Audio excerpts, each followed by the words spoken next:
In this video, we're painting the new plastic Bolg.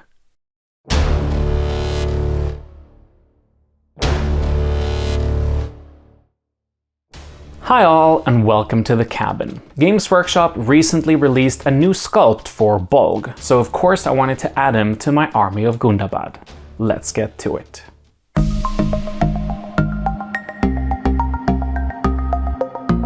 The original Bolg miniature was released over 10 years ago in December 2014.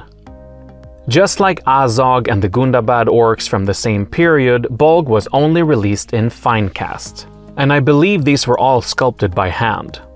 While I do like the sculpts, there's no denying Finecast is not the best material to work with, and I'm hopeful about getting at least some of these remade in plastic. The new miniature comes on a single sprue and has a whopping 33 parts that build Bolg both mounted and on foot. That's in comparison to the Finecast version, which only had 7 parts for the same kit. It's in line with other newer releases from Games Workshop where they end up with a large number of parts to prevent undercuts in the molding process while still providing very fine details and dynamic poses. For this new release, we also get Bolg's bow and arrows for the first time. While I get the kit built, let's talk a bit about how we ended up with this Bolg design in the films. When Peter Jackson decided to change the appearance of Azog to an older-looking and creepier orc, the original design was to be reused as Bolg instead. You can see him fighting in the flashback, and Games Workshop even released this design under the title of Bolg in December 2012, when the first Hobbit film came out. However, the new Azog design was once more replaced, this time with the CG version we are now accustomed to. The older, creepy orc design was repurposed into Yazneg, albeit with a slightly different look since they used another actor during the reshoots. In the second film, the repurposed Bolg design was likewise replaced with a new CG version. What was once Azog and then Bolg ended up as an unnamed Keeper of the Dungeon, only featuring in a single scene in the third film. The final Bolg design kept the metal plates covering his head wounds as well as the bear claws on his shoulders, but now featured armor plates thrust into his flesh and the same loincloth of flayed skin as Azog.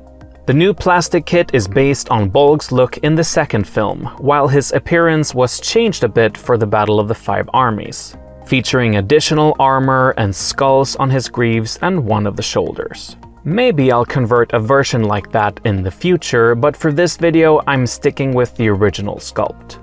I used a bit of sprue goo to fill the gaps on the warg and the sides of Bolg's torso, and if you want to know more about that, we have a dedicated video about sprue goo linked on screen now. With the assembly done, I thought it would be interesting to compare the original Finecast version with the new one. They're about the same height, although the plastic version's pose is a bit hunched over. The weapon also remains largely the same, but small details such as the bear claws and spikes on top of the greaves are so much better in the plastic model. The Finecast warg was huge, and the new sculpt is more in line with the other plastic wargs. And because of the twisting body with the hind legs up in the air, the base size is now greatly reduced from an oval 75mm to a round 40mm. Overall, I'm very happy with the details and poses of the new kit. Now let's get some paint on the minis.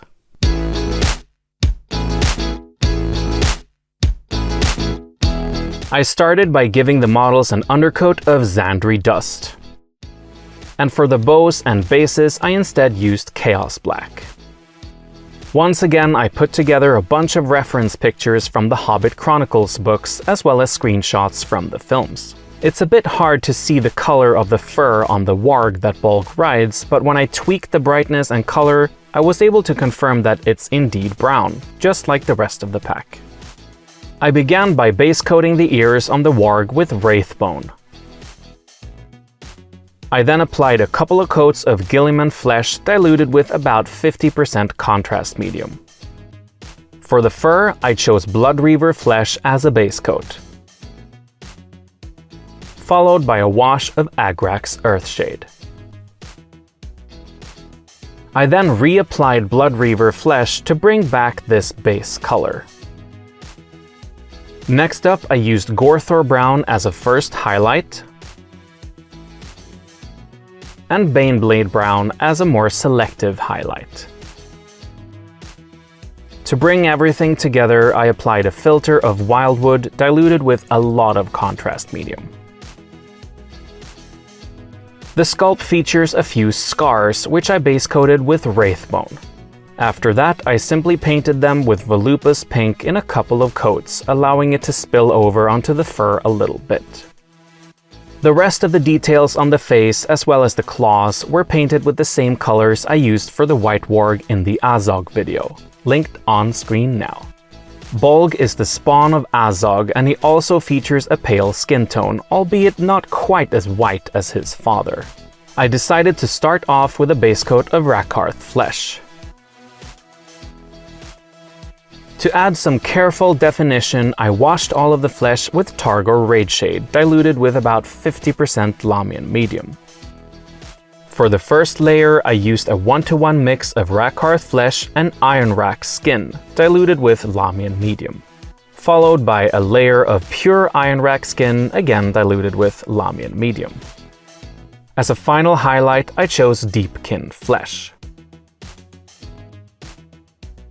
Details like the loincloth and rock were painted in the same way as Azog, while the tongue was again painted in the same way as the White Warg. I also chose the same grey colors for the bow and arrows as I used for the claws. And for the skull on the belt, I used my recipe from the Night Lord's videos.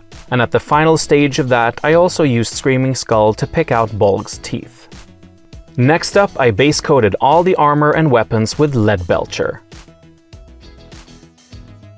These areas were then washed with Agrax Earthshade to add some grime to them. In the reference pictures, there's some rust present, so I grabbed some Lugganath Orange diluted heavily with water and applied it randomly. To bring back the metallic look, I highlighted everything with Runefang Steel. At this stage, we only have a couple of facial details left.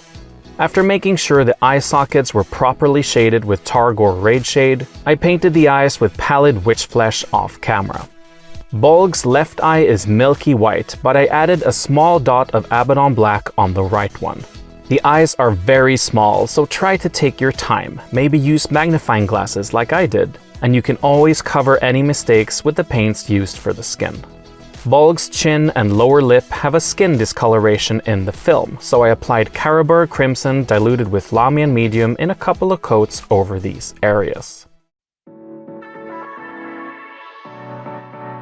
After varnishing and basing the miniature like the rest of the army, Bolg was finished. I like this kit a lot, and it's nice to see what Middle-earth characters can look like when they get the modern sculpting treatment. I hope we get to see more kits updated in this way, and I'm also very much looking forward to the upcoming catapult troll in resin for my Gundabad army. Anyway, thank you so much for watching. Please consider giving the video a like and subscribing to the channel so you don't miss out on future content. If you want to go that extra mile and help us out, all our links are in the description below. We'll see you next time. Good luck with your miniatures.